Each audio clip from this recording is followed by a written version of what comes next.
The Hawaiian sun rose on December 7, 1941, casting a golden glow over the island of Oahu. It was Sunday, and a sense of tranquility hung in the air. At Pearl Harbor, the U.S. Pacific Fleet lay at anchor, its majestic battleships lined up neatly along Battleship Row. Sailors woke to a new day, preparing for a day of rest and relaxation. The aroma of breakfast wafted from the galleys, mingling with the salty tang of the sea breeze. No one knew that within hours, this idyllic scene would be shattered, forever etching this date into the annals of history. The vibrant colors of hibiscus flowers and the gentle swaying of palm trees masked the growing tensions simmering beneath the surface of paradise. For years, the United States and Japan had been locked in a tense standoff, their diplomatic relations strained by Japan's expansionist ambitions in Asia and the Pacific. While many clung to the hope that war could be averted, events were already in motion that would propel the United States into a global conflict and forever alter the course of the 20th century. At 7:55 a.m. local time, the tranquility of that peaceful Sunday morning was shattered by the deafening roar of aircraft engines. Japanese warplanes, launched from 6 aircraft carriers that had approached under a cloak of secrecy, pierced the blue skies over Pearl Harbor. The first wave of the attack, comprising 183 fighters, bombers, and torpedo planes, struck the unsuspecting American fleet with devastating fury. The surprise was complete. Caught off guard, American sailors, many still in their pajamas, raced to their battle stations. The serene harbor, a scene of tranquil beauty just moments before, transformed into a cauldron of fire and smoke as bombs rained from the sky and torpedoes ripped through the water, targeting the heart of the American fleet. The attackers, their planes emblazoned with the distinctive red circle of the rising sun, displayed a chilling precision in their assault, their targets carefully chosen to cripple the U.S. Pacific Fleet's ability to defend the Pacific. The seeds of the Pearl Harbor attack were sown years earlier in the cauldron of Japan's rising militarism and imperial ambitions in Asia. A resource-poor island nation, Japan sought to secure its future by dominating its neighbors, embarking on a path of aggressive expansionism. The United States, with its own interests in the Pacific, watched Japan's actions with growing concern.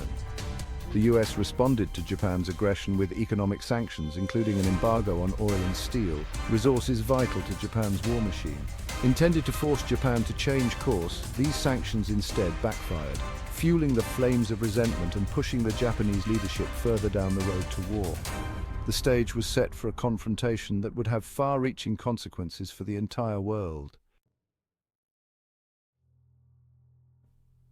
The attack on Pearl Harbor unfolded in 2 devastating waves. The first wave, focusing on the battleships moored along Battleship Row, inflicted heavy damage. The USS Arizona, struck by an armor-piercing bomb that detonated its forward magazine, exploded in a catastrophic fireball, sinking to the harbor floor with over 1,100 men entombed within. The USS Oklahoma, hit by multiple torpedoes, capsized, trapping hundreds of sailors within its hull. Other battleships, caught in the relentless assault, sustained varying degrees of damage, their once proud forms now scarred and broken. The second wave, arriving around 8:40 a.m., targeted airfields and other military installations across Oahu. Japanese fighter planes strafed American aircraft on the ground, while bombers targeted hangars and repair facilities, aiming to cripple American air power in the Pacific. The attacks on Hickam Airfield and Wheeler Airfield were particularly devastating, reducing countless aircraft to smoldering wreckage. Part 5. The Carrier's Might. A critical oversight. Amidst the devastation inflicted at Pearl Harbor, a critical strategic blunder by the Japanese would have significant implications for the course of the war in the Pacific. Focused on crippling the U.S. Pacific Fleet's battleships, the Japanese failed to attack the American aircraft carriers, which were at sea during the raid. This oversight would prove to be a costly mistake. Aircraft carriers, with their ability to launch and recover aircraft at sea, would emerge as decisive weapons platforms in the vast expanse of the Pacific. The survival of the American carriers, coupled with the Japanese failure to knock out facilities for the repair and construction of new ships, allowed the United States to rebuild its naval power and ultimately shift the balance of power in the Pacific. Part 6. A nation mourns, a nation remembers. As the smoke cleared over Pearl Harbor, the full extent of the devastation became horrifyingly clear. The battleships of the once mighty US Pacific Fleet lay shattered and sinking, their charred remains a testament to the fury of the attack. The air was thick with the smell of burning oil and death. Amidst the wreckage, rescue crews frantically searched for survivors, their efforts hampered by fires and the threat of further attacks. The human cost of the attack was staggering. Over 2,400 Americans lost their lives that day, including sailors, soldiers, airmen, and civilians. Over 1,100 were wounded, many bearing the physical and emotional scars of that horrific day. The nation mourned the loss of its sons and daughters, their sacrifice a stark reminder of the heavy cost of war. News of the Pearl Harbor attack spread like wildfire across the United States, plunging the nation into shock and disbelief. The audacity of the attack, launched without warning against a country not officially at war, stunned the American people. Initial shock quickly gave way to anger and a thirst for revenge. The day after the attack, President Franklin Delano Roosevelt addressed a joint session of Congress, his voice trembling with emotion as he delivered one of the most iconic speeches in American history. Yesterday, December 7th, 1941, a date which will live in infamy, the United States of America was suddenly and deliberately attacked by naval and air forces of the Empire of Japan, he declared.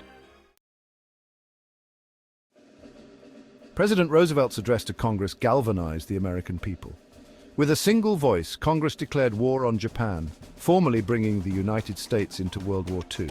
The sleeping giant, underestimated by Japan, had now awakened fully, ready to unleash its industrial and military might upon its enemies. Across the country, Americans answered the call to arms, enlisting in the military in droves. Factories working around the clock churned out tanks, planes, ships, and munitions to fuel the war effort. The United States, once hesitant to involve itself in another global conflict, was now fully committed to defeating the Axis powers and defending freedom around the world. The attack on Pearl Harbor had profound implications for the course of World War II and the global balance of power. It drew the United States, with its immense industrial and military might, into the war on the side of the Allies, tipping the scales against the Axis powers. The Pacific Theater, once a relatively isolated conflict, became a central front in the global struggle against fascism. Fueled by righteous anger and a determination to avenge the losses at Pearl Harbor, the United States poured its resources into the Pacific War. The American people, united in their resolve, endured rationing, supported war bond drives, and made countless other sacrifices to support the war effort. The attack on Pearl Harbor left an enduring legacy, shaping the course of the 20th century and beyond. It marked a turning point in American history, propelling the nation onto the world stage as a global superpower.